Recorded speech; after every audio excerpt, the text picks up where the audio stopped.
Hey, welcome on in to another edition of Lunch with Claibs and Joe here on claibsonline.com. I'm Joe Roderick, joined alongside by Mike Claiborne as we are driven by Munganess St. Louis Acura, powered by Ameren, Illinois, and sponsored by Ryan Kelly, the home loan expert. Find him online at thehomeloanexpert.com. Welcome back, Mike. How you doing? I'm great, man. Great to be back. Had a great time on a vacation and rip roaring and ready to go. Awesome. And then you came right back and jumped right back into it with 3 games this weekend at Busch, and then you also come back in the same day the trade deadline is is taking place. And that was interesting. It was. I was fascinated by some of the moves of so many teams that were trying to load up, and obviously the Cardinals made a deal to try and get some experience in their rotation. But I guess what I'm saying is everybody looks at different teams and they say, well, they're giving up. Well, what they've done is created such a vacuum as far as money is concerned for next year. And the Cubs are a good example. I mean, they're going to have like $65 million to play with next year. Now, do they spend it all in free agency? I mean, there's a lot of things you could do. Me personally, as you look at the free agent list, it's not a robust one. So maybe you see some teams making deals as far as trading contracts in the offseason and just trying to figure out what to do with that money. But there are going to be a lot of teams with a lot of money next year. Yeah, the Cubs ownership very well could just put that money into a super PAC somewhere for the upcoming elections, but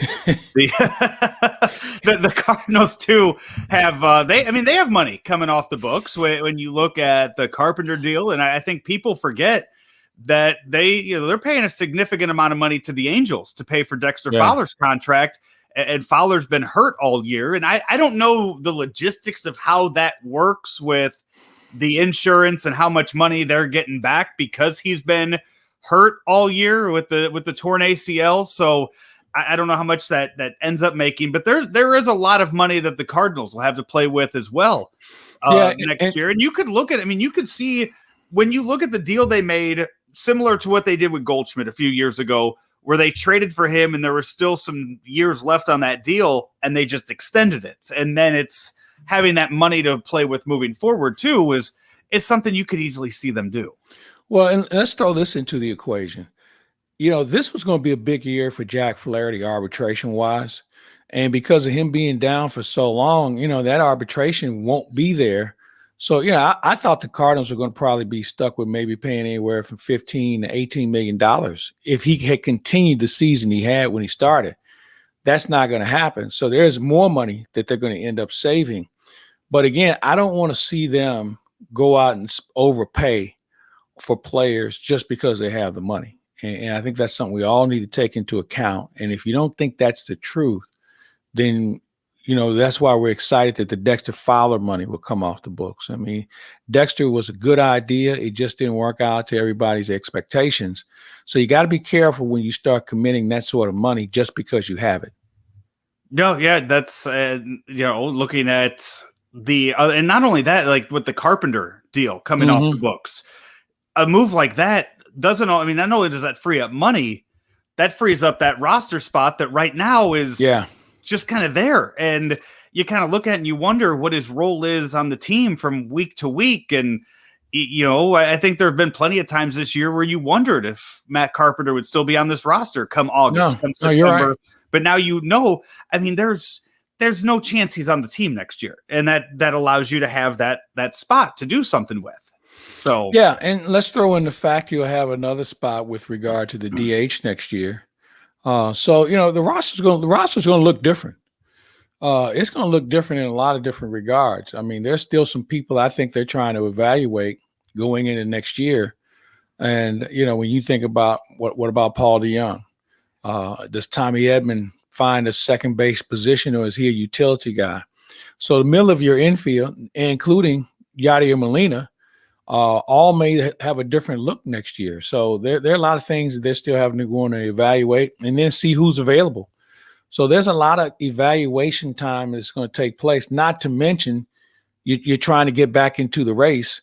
So I think Cardinal baseball will be interesting to say the least, and it will certainly have a reflection on what next year might look like. What are you hearing about Yachty's future? Because there were Nothing. reports a couple weeks ago that he might be looking at signing a 2-year deal. I don't see 2 years in the making. Um, and at some point, you've got to figure out what to do for your future. We don't even know if Andrew Kisner is the answer. Herrera in the minors is not hitting well. He's doing okay behind the plate. But, realistically speaking, he's at least a year away. So I think that they've got to take a long, hard look and say, all right, we have to have an official stop date. And, is it next year? How many games does he play?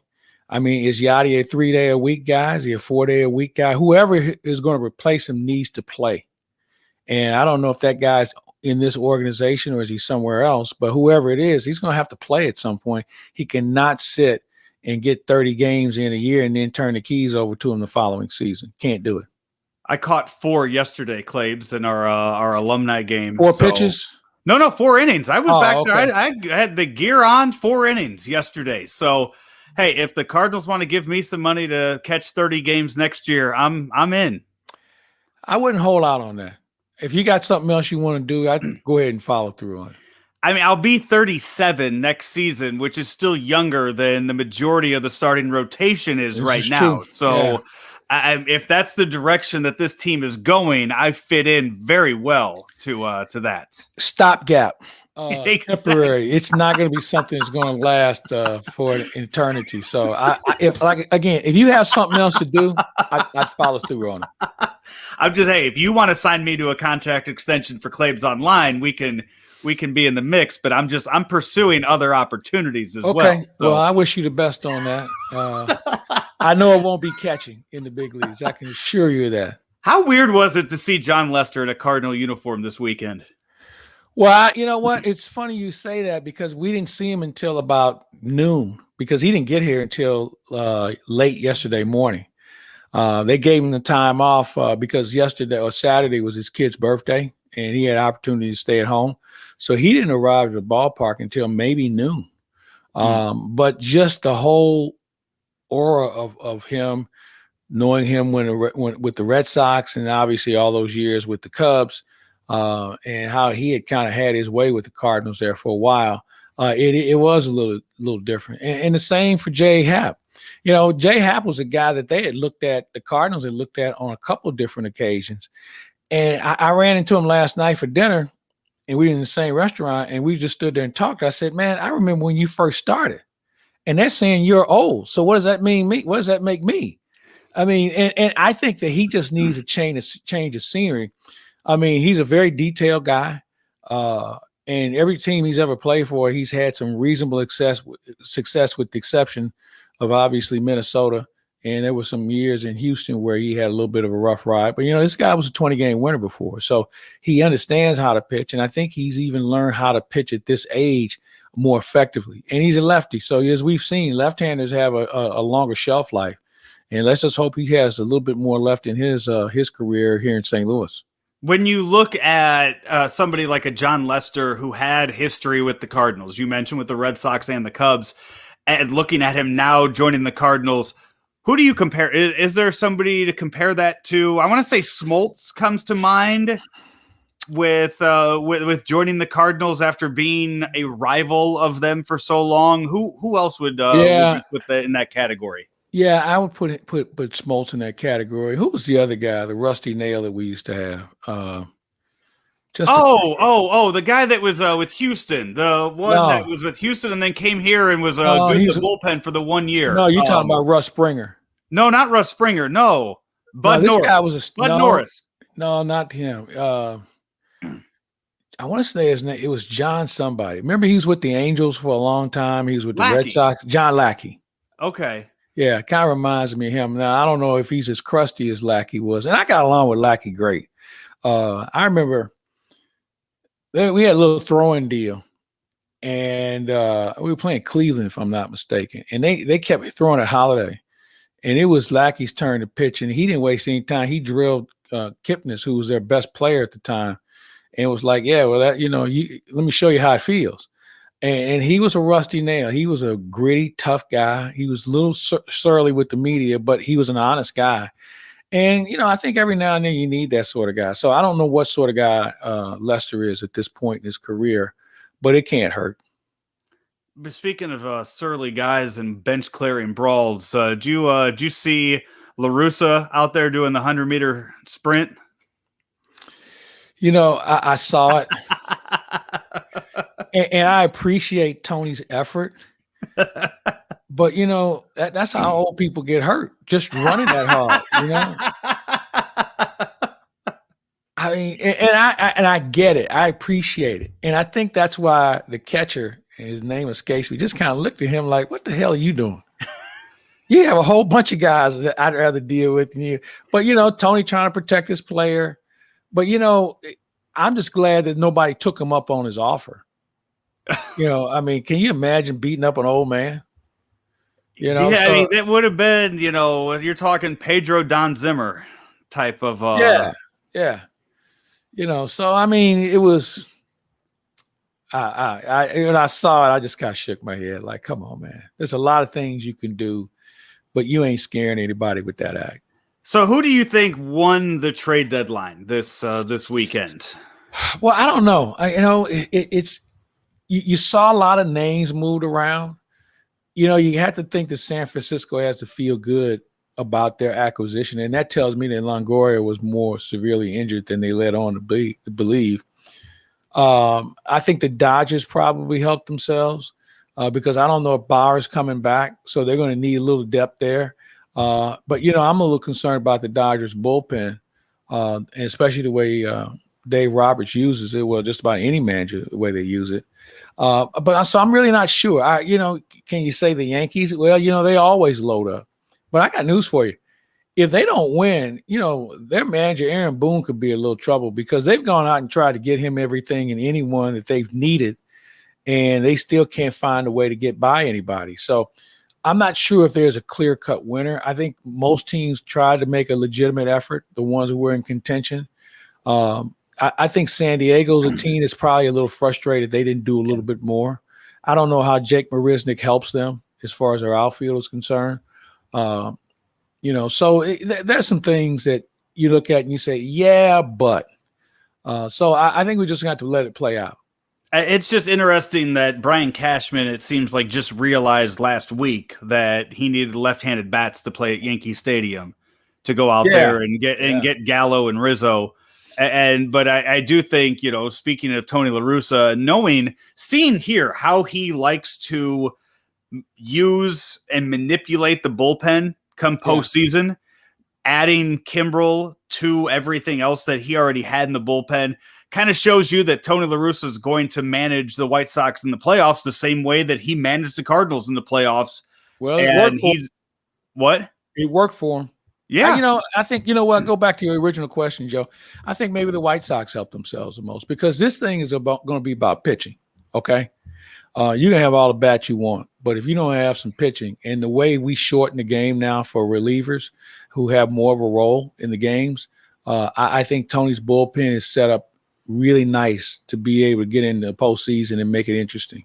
Yeah. I mean, you get to, if you don't have the lead by the 7th inning and you have to face Kimbrel and Hendricks, that's that shortens a lot of games. Yeah. And throw in the fact that with postseason, you don't have as many consecutive days. So your bullpen will have a reasonable shape to it where you're not going to run a guy into the ground because he's going to have to pitch 3 days or 4 days in a row. That normally doesn't happen. Yeah, that's, and I know we're still 2 months away from it, but it'll be real fun to watch. I agree. Once the White Sox get there. So, Cardinals still a lot of games back of both the wild card and the NL Central. But you look at the August schedule and you see a lot of bad teams, a lot of sub 500 teams there. And it's the same thing. We said this back in June. Yeah. When they faced the worst teams in baseball and struggled that entire month. Here you go facing teams that are below mediocre in baseball. And then the one series against the Brewers, they have an opportunity to make some ground. What does Mike Schilt need to do to make that happen? Great question. And you're right about the schedule. The thing is, the Cardinals have to find a way to play above the level of competition. I mean, they play, whether it's Pittsburgh or some other bad teams that they faced, they've allowed them to stay in the game too long. They got to put their foot on them early and put them away. I don't know what Mike Schilt can do from a talent standpoint. Man, I still think they need a left-handed bat somewhere along the way. You might juggle the lineup a little bit. They don't have a leadoff man. Okay, Dylan Carlson has tried. He's getting on base. He's giving people a chance to see a lot of pitches. But, I mean, he strikes out too much in the leadoff spot. He stole his first base of the year yesterday. Maybe you put Edman back there. Or maybe you give Bader a look. I don't know. But I think you got to really have a legitimate offense that that's going to stay consistent. And right now, I don't know how you fix it. But it's theirs to take, Joe. I mean, that's the one thing we have to think about here. If the Cardinals don't get in the postseason and win the division, it's their fault because the schedule, as you mentioned, just plays out extremely well for them, especially with so many games left against Milwaukee. So, they just going to have to show up and play and don't even have to worry about scoreboard watching. If they handle their own business, they'll be fine. We didn't get a chance to talk about it last week, but Bader was really hot. I mean, he was one of the top players in the month of July. And I voted for him. I voted for him for Player of the Month. And as the Player of the Month? Yeah. So at what point, I know he's moved up, he's creeped up a little bit in the lineup. Why not put him 1 or 2 in the lineup and just see what happens? Well, there's a couple of things. I think you want to lengthen the lineup as much as you can.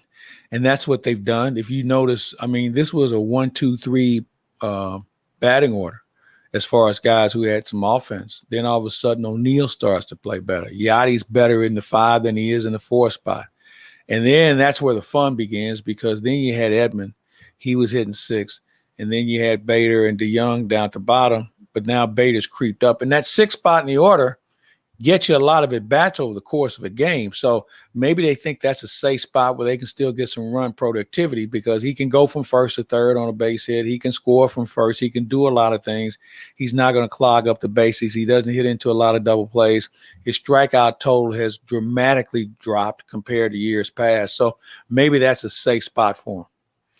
Yeah, I would have liked to see him moved up, and there's still the opportunity to do so. I feel like it just lengthens that lineup so much more, and gives them them more depth. I agree with you, and you know what? I'd flip flop him and Carlson because I think Carlson is a middle of the order guy anyway. So I have no objection to what you're saying about that. So there you go. They're off tonight to start a series with the Braves tomorrow as they're off every single Monday in August except for the very last one. So a lot of off dates. Well, and I like it. And, I posed this question to Mike Schilt the other day, and I'll pose it to you. And I even talked to Andrew Miller about it, who's on the executive committee. What's wrong with having an off day either on a Monday or a Thursday each week? It really saves your bullpen. It gives you a little bit more flexibility with players. You're going to have a few more rested players. The travel all of a sudden doesn't become a monster like it used to be or like it can be. And I just think it provides for a better game. And in just talking to those two, they both thought it was a good idea. Now, that means you'd have to start the season maybe a week early. So here's how you fix that. You want to play baseball in March? All right, so here's what we do. We open up in dome cities and warm weather environments. Now, they did this in '84, and I thought it went well. Those cities, though, where they were going to host a series or two, complained that they weren't going to get enough fans because kids were still in school, the whole 9 yards. I get that. So what do? You make it good to them on the back end where maybe they have a longer homestand during the summer. Or maybe they don't travel as far during the summer where, they can get more fans come to the ballpark. I think it would be something that we should certainly look at. We're already starting at the end of March as it is, and everybody says spring training is too long. So what I would also do, and this might be a nice little carrot to dangle, is maybe you open the season with a 27 or 28 man roster. So you don't burn out a guy or a guy who needs to stretch out a little bit more, doesn't hurt himself, and maybe you do that for a month. until people get into a better routine and a better system. We saw them do it last year during the pandemic. So I think they need to be more creative when it comes to scheduling and give people that opportunity. And not only that, you start in those seasons, if you start that week earlier in the domes and in the warm weather cities, maybe you extend the season a week longer too, because you're talking. No. But no, listen, what I'm saying is to make it up for them, you start to have that neutral site World Series every year, like we saw last year. And then those are the cities that are going to get the opportunities to host the World Series. And that's something that you also tell, hey, you're in the rotation for that. Every 10 years or so, you get the World Series at your stadium. All right, I can see that. The thing is, other than football, they're the only sport that has a place to play one game. I don't know if you can. I don't know if a series or World Series where it'd be a best of 7. It'd be an interesting idea. I'm not going to say no to it. I just think it's something that we probably have to slice up a little bit and peel off another layer of it, and make it truly an attraction. Obviously fans will grouse about it. I can't go see him. Well, you weren't going anyway. So, I mean, it's not one of those situations where World Series tickets were that readily available to local fans as it was, season ticket holders and people like that. So there's some things I think you could probably massage to maybe take a longer look at that.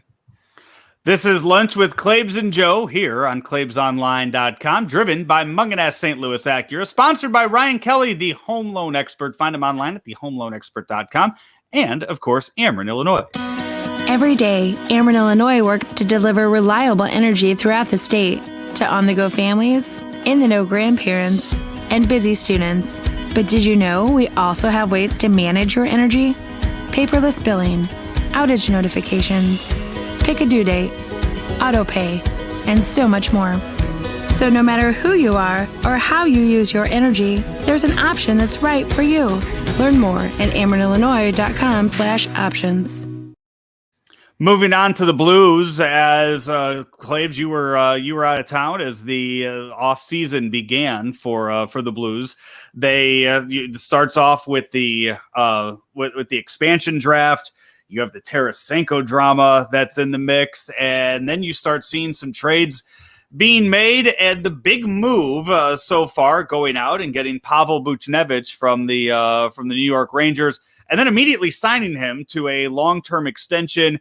As it looks like you add him right to that front line. What are your thoughts on what the Blues have done the first week of the 2021 offseason? Well, I like it. I like what they've done. They haven't sat back. I think they want to have a different look on what the team was going to look like. They knew they needed scoring, and even though he's only been in the league for a brief period of time, he's shown the ability to be able to score. There's a little bit more consistency there with your top 6 players as far as offense is concerned. But let me touch on something here about free agency and player movement. Can we stop with he's a friend of this guy and he was in this guy's wedding and, he's from – I'm going to give you a good example. Suter from Minnesota. Everybody – well, I'm not going to say everybody. There was some that just felt like, yeah, this is a perfect match. He's from the Midwest. He wants to stay close to home, and St. Louis is going to be a good opportunity for him. And, he knows this guy that the guy down the street used to cut his grass and plays with. Nobody cares about any of that shit, okay? It's all bullshit. And we need to get away from making it seem like there's this underlying issue on why a player wants to play in St. Louis or play somewhere else. Last check, Dallas is a little further away from Madison, Wisconsin than St. Louis is. So it was never about relationships. The same thing with Landeskog. Well, he and Ryan O'Reilly are good buddies and Braden Shen. That's bullshit, okay? It's about the money. And let's just stay with that. And I hear it every year, especially when it comes to hockey, about guys wanting to play somewhere or play in St. Louis because of this or that. Stop it, please. It's bullshit. Let's get back to what guys play for, and it's the money and the chance to win. All right? So let's move on from all of that stuff. I just get that out of my system because, man, I just – nothing pisses me off more than listening to some people that just roll that out there like that's going to be the deal sealer. So what do It they? doesn't work that way. So, I mean, all of that aside, that doesn't answer. None of that has anything to do with the biggest story that's going on with the Blues so far in the offseason. And that's what the future of Vladimir Tarasenko is going to be. Adios. I don't know what you're going to get for him. But where? Because right now, look, I mean, we're a week into it, and nobody's taking him yet. But here's the thing: they're trying to let the market drop his price and his value drop more. I got news for you. If the Blues were willing to give him away, I'm sure there will be somebody that would take him. I mean, he's still a player that I think has something to contribute. He just can't play in St. Louis by the way he trashed, the medical staff and some other things that he reportedly said and done behind the scenes that I think does not allow him the opportunity to play here in St. Louis. And that's okay. It happens. We just don't see it happen a great deal here in St. Louis, but it happens. You have to decide on what his value is to you. Is it draft choices? Is it another player that's disgruntled? You still have options. So Doug Armstrong doesn't have to be in a hurry to make a deal. Yeah, it's but you just with everything else that's moving around in the NHL this offseason, and I don't know if that's just has to do with how short the last 2 years were or the addition of the Kraken to this as well and trying to field another team. But this does seem like an unprecedented offseason so far with a lot of teams cutting ties with players or moving players around. You don't want to end up without a chair when the music stops when it comes to Vladimir Tarasenko and then have to deal with that. Well, you make a good point. And I don't think the Blues will be in that position. I mean, season doesn't start until October. Okay. So I wouldn't just run out and take the first offer. I think you have to decide what works best for your hockey club, not Vladimir Tarasenko. If the Ottawa Senators have a really good player that you think can help you, or some team that's going to be in the lottery next year, then guess what? See you later, Vladimir. That's how it's going to work. Now, how much movement does he have in his contract as far as does he have a list of teams he doesn't want to go to? Maybe that's part of the problem as well. But at the end of the day, the Blues are going to have to do something that best suits the St. Louis Blues organization compared to Vladimir Tarasenko. Yeah, I'm surprised it's taken this long. I figured they would have had something in place right when the calendar started. So the fact that it's taken a week, hopefully tells me that it's a bunch of teams that are competing against each other and the Blues get a nice deal out of it. Yeah, and we don't know what that deal looks like as far as what the Blues are looking for in return. So I just think we just have to sit back and just trust Doug Armstrong to make a deal. It's going to work. And you know what? As I said earlier, he's still a good player, and he may have a couple of good years left in him, maybe more. Who knows? And I know people say, we lost out on him. Well, you know what? He didn't want to be here. So you can't worry about a guy that doesn't want to be here. Just move on from it. I mean, it happens. Case in point, Nolan Arenado didn't want to be in Colorado anymore. So he moved. So those things happen in the game, and we have to accept it. And, if he goes on and plays well somewhere else, good for him.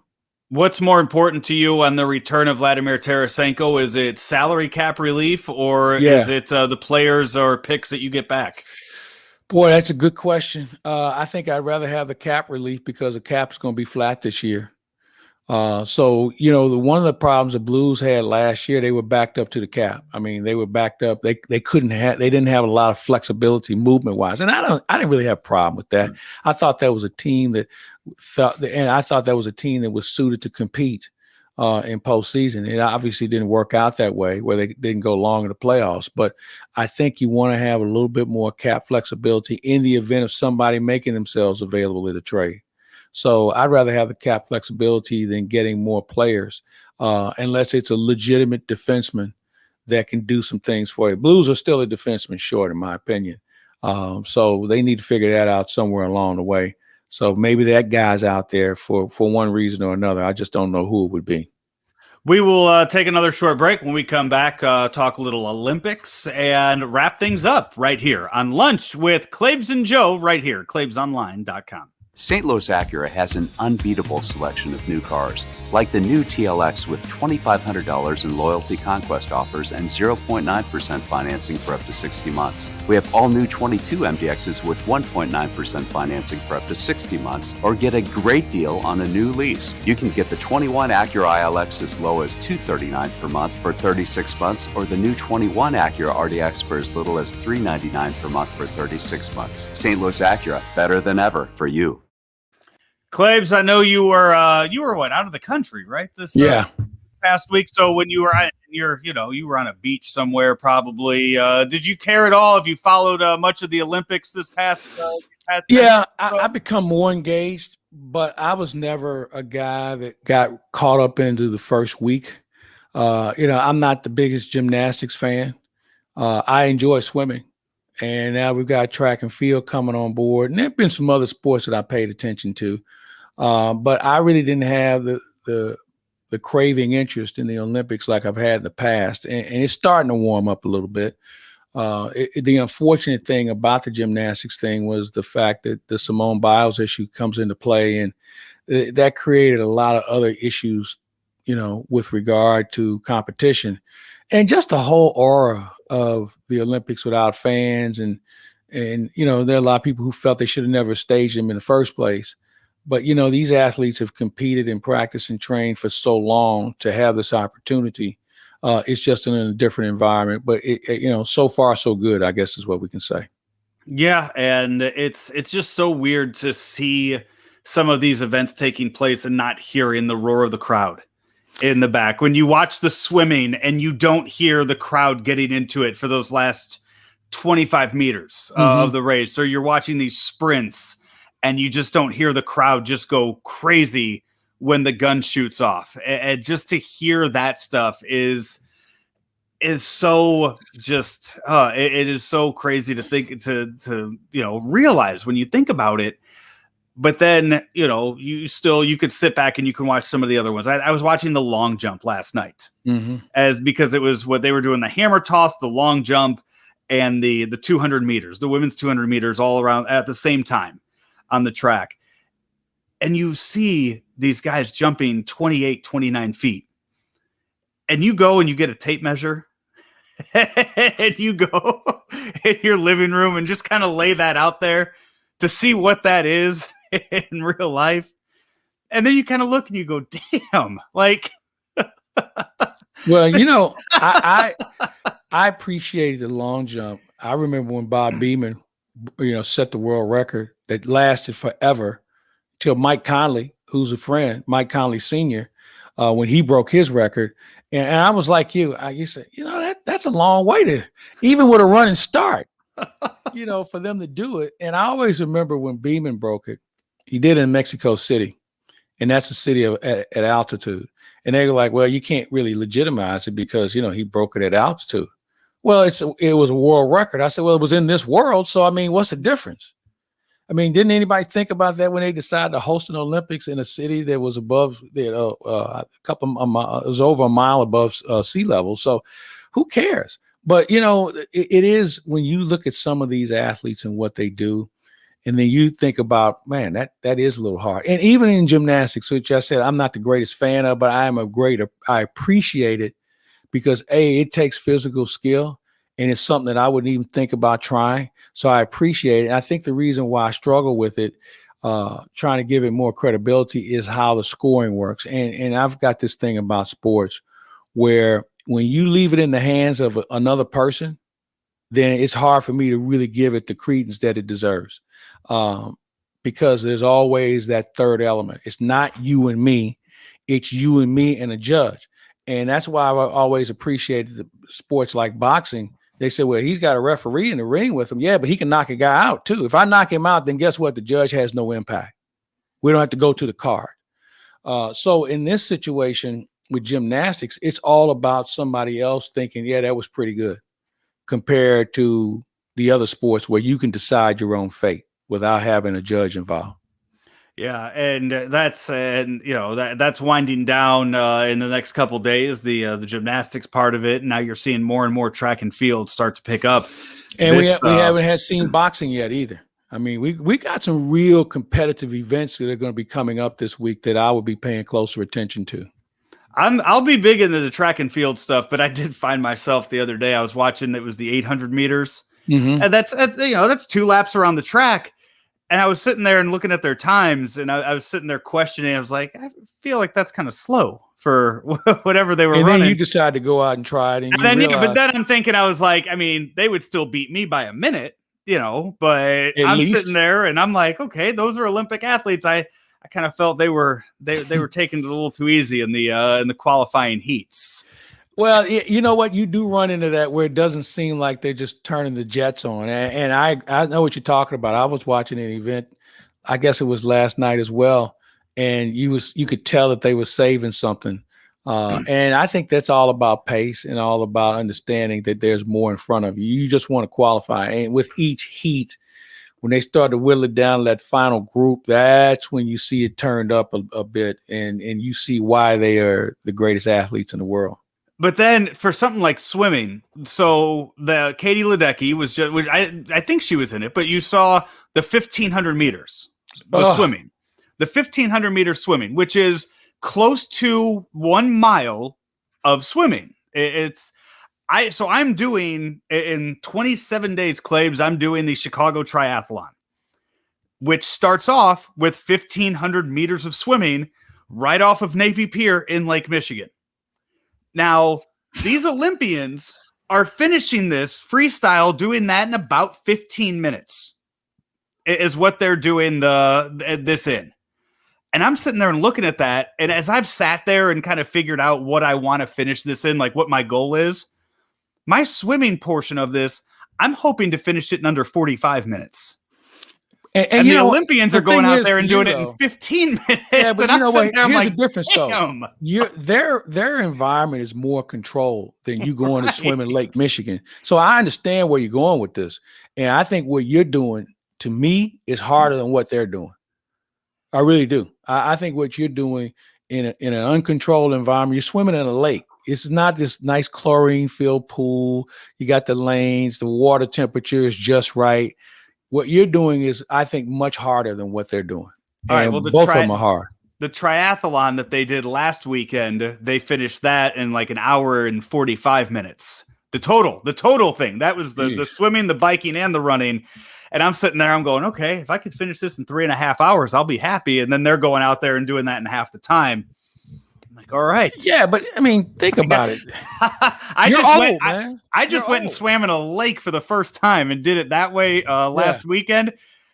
And one time down, I was like, shit, I better start working a little harder. Exactly. I'm not ready for this. Yeah, I mean, I think it just even do you wear a wetsuit, or how's that going to work? I am. I need to go get a wetsuit. I need to go. I started looking in that and sending out emails today about renting one, and started looking at Amazon about getting one. Just buying one. Yeah, I have one because I like to swim in the winter. And sometimes some pools I've swam in maybe were a little too chilly for me. Yeah. So I have one, and I would suggest you get a good one. Okay. Yeah. Because you don't know, even at this time of the year, the water temperature can have a real impact on how much you can get done. So take that into account. Yeah, I've looked into that, and I've had people tell me to do that because I do have a few triathlon suits for that, but I don't have the wetsuit to wear over that for the first leg of it. But so that's been something I've been looking into already this week. So yeah, 3 weeks I got to figure out how to swim a mile in open water.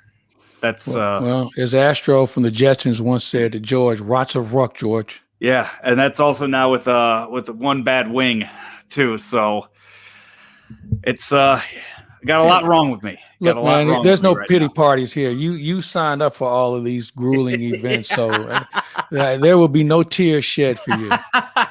You are home all week. You are on the call on KMOX doing pregame, postgame, even some during the game. We're going to hear a lot of your voice this week on the Mighty Mocs. Yeah, a lot going on this weekend. I'm filling in for, and I want to say this: John Rooney's going into the Missouri Broadcasters Hall of Fame, which to me is as high of an accomplishment as you could have, and celebrating 50 years behind the microphone himself.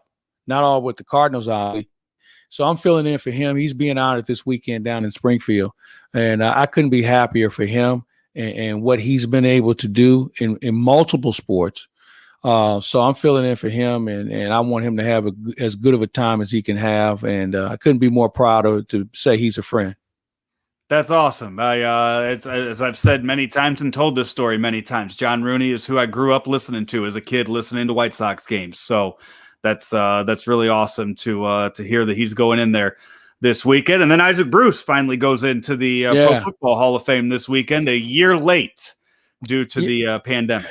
And I wanted to be at that this weekend. But when John's situation came up, John's my teammate.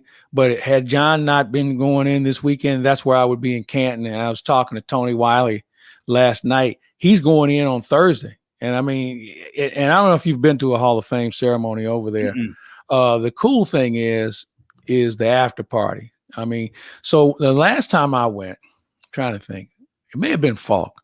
That was the year he and Dion went in. And, man, you talk about getting together with guys that I hadn't seen in a while.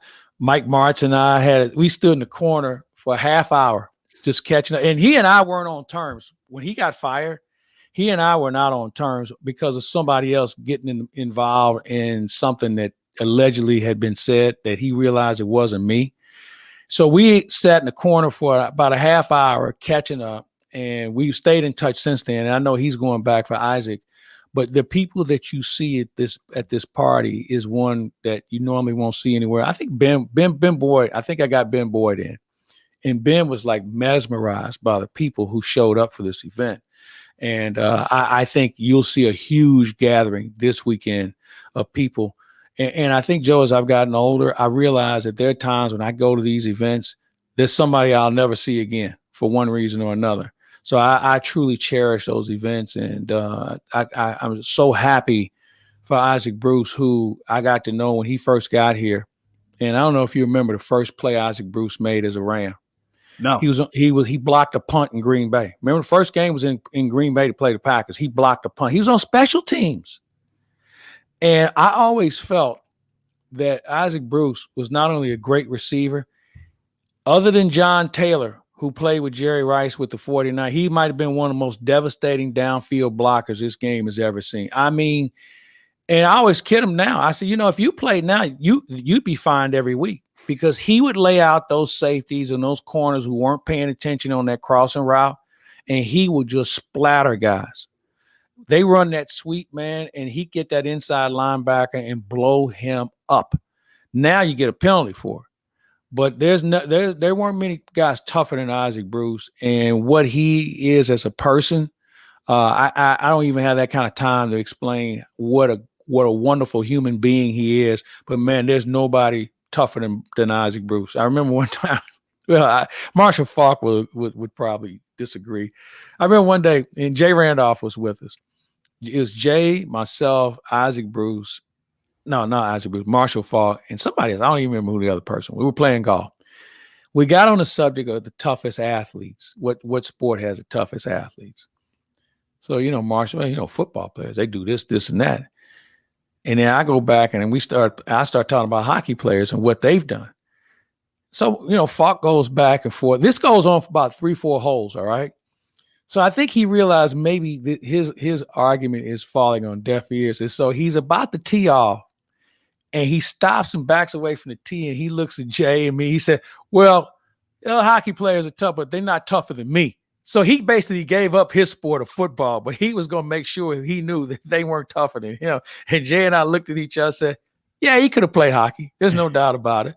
But, I mean, he was a tough guy. But Isaac Bruce, man, I wouldn't trade anybody for him as far as his toughness is concerned. And I couldn't be happier that he's finally getting his day at the Hall of Fame. Well, congratulations to both Isaac Bruce and John Rooney for their honors coming up this By the way, weekend. Are you going? No, I'm not going to be able to go this weekend. No, right. I got stuff every. I got my calendar's packed. Not going to be able to make it out there. So right. we'll figure out another way to get in touch with Isaac Bruce this week. That's going to do it for us today. For Mike Claiborne, I'm Joe Roderick. We have been powered by Ameren, Illinois, driven by Munganast St. Louis Acura, and sponsored by Ryan Kelly, the home loan expert. Find him online at thehomeloanexpert.com. We will be back again next Monday. But until then, check out all of the other content available for you right here on claibsonline.com. You know, the only thing faster than this supersonic golf cart are the closing times at thehomeloanexpert.com. Mortgage rates on the twos, and we have a 21-day closing guarantee. Apply online today at thehomeloanexpert.com.